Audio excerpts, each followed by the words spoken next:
السلام علیکم ورحمۃ اللہ وبرکاتہ۔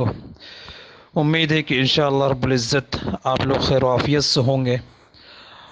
آج کے ہمارے اس پروگرام کے حلقے میں ہم سماج کی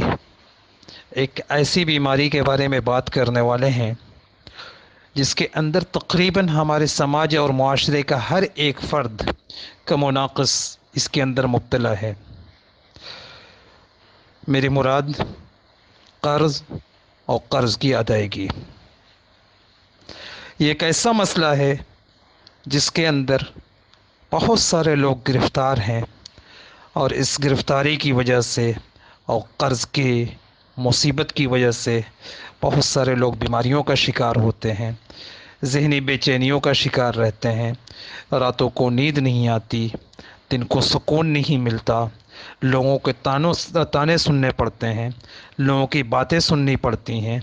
انسان پریشان ہو کہ یہ سوچتا ہے کہ اے خدا اب میں کیا کروں، کہاں جاؤں،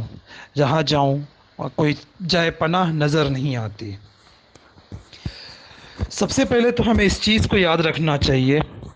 کہ اللہ کے نبی صلی اللہ علیہ وسلم کی ایک حدیث ہے کہ اللہ رب العزت میں دنیا کے اندر جو بھی پریشانیاں نازل کی ہیں یا جو بھی بیماریاں نازل کی ہیں، اس کا علاج اور اس سے شفا یابی کا طریقہ بھی اللہ رب العزت نے ضرور بے ضرور نازل کیا ہے۔ بحیثیت مسلمان ہماری سب سے پہلی ذمہ داری یہ ہے کہ ہم اپنے دلوں سے سارے بتوں کو اور جن سے ہماری امیدیں وابستہ ہیں ان کو ایک طرف نکال پھینکیں اور رب العالمین پروردگار دو عالم کی درگاہ میں سر بسجود ہوں، اور اپنی ساری امیدیں اور اپنی ساری تمنائیں اللہ رب العزت کے سامنے ہم سجا کے رکھ دیں کہ اے پروردگار تو ہی اس چیز پہ قادر ہے۔ ہمارے لیے مشعل راہ سب سے پہلے قرآن مجید ہے، اور دوسرے نمبر پہ نبی کریم صلی اللہ علیہ وسلم کی سیرت مبارکہ اور نبی کریم صلی اللہ علیہ وسلم کی احادیث مبارکہ ہیں۔ احادیث مبارکہ کی روشنی میں آج انشاءاللہ قرض سے نجات اور اس سے خلاصی پانے کا ایک طریقہ انشاءاللہ میں آپ کو اس ویڈیو کے اندر بتانے جا رہا ہوں۔ اگر انسان اس پہ عمل کر لے صدق نیت کے ساتھ تو انشاءاللہ ثم انشاءاللہ جلد از جلد اللہ رب العزت اس کے قرض کو اس طرح سے ادا کر دیں گے اور قرض سے اس طرح سے نجات دلا دیں گے کہ انسان کے گمان میں بھی نہیں آ سکتا، کیونکہ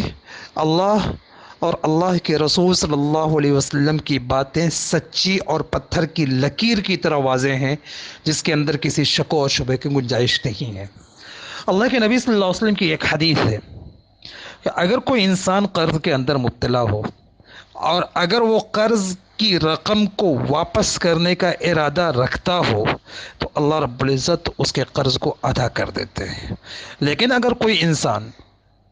قرض لینے کے بعد قرض کی ادائیگی کی نیت نہ ہو تو اللہ رب العزت اسے تباہ و برباد کر دیتے ہیں۔ قرض کیسی بڑی بلا ہے اس کے بارے میں بات کرنے کی ضرورت نہیں ہے، تقریباً آپ سبھی حضرات کو اس کے بارے میں اچھی جانکاری اور اچھی طرح سے معلومات میسر ہیں۔ اب میں آتا ہوں اصل موضوع کی طرف۔ ایک بار نبی کریم صلی اللہ علیہ وسلم حضرت معاذ ابن جبل رضی اللہ عنہ کے ساتھ کہیں تشریف لے جا رہے تھے۔ آپ نے حضرت معاذ ابن جبل رضی اللہ عنہ کے دائیں کندھے پہ ہاتھ رکھ کے کہا کہ یا معاذ، میں پہلے عربی عبارت پڑھتا ہوں، عربی عبارت پڑھنے کے بعد میں پھر انشاءاللہ اس کی تشریح اور اس کا ترجمہ میں آپ کو اردو میں بتاؤں گا، اور جو دعا میں ابھی عربی میں پڑھوں گا وہ دعا انشاءاللہ آپ کو اسکرین پہ ٹیکسٹ کی صورت میں بھی نظر آئے گی۔ تو نبی کریم صلی اللہ علیہ وسلم نے حضرت معاذ ابن جبل رضی اللہ عنہ سے کہا یا معاذ الا اعلمک دعاء تدعو به لو كان عليك مثل جبل احد دینا لأداه اللہ عنك۔ معاذ ابن جبل رضی اللہ عنہ نے کہا بلى یا رسول اللہ۔ پھر نبی صلی اللہ علیہ وسلم نے کہا قل یا معاذ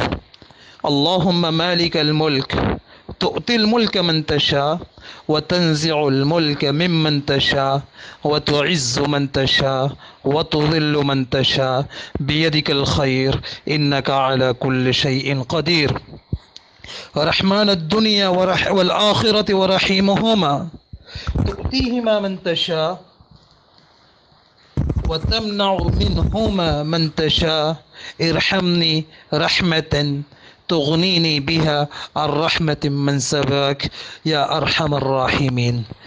یہ دعا نبی کریم صلی اللہ علیہ وسلم نے حضرت معاذ بن جبل رضی اللہ عنہ کو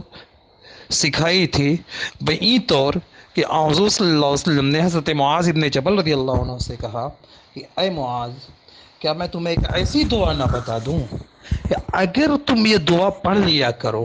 صدق دل کے ساتھ میں اور اللہ کے اوپر کامل بھروسے کے ساتھ میں، تو اگر تمہارے اوپر احد پہاڑ جتنا بھی قرض ہوگا تو انشاءاللہ اللہ رب العزت اپنی مہربانی اور اپنے فضل سے اسے ادا کر دے گا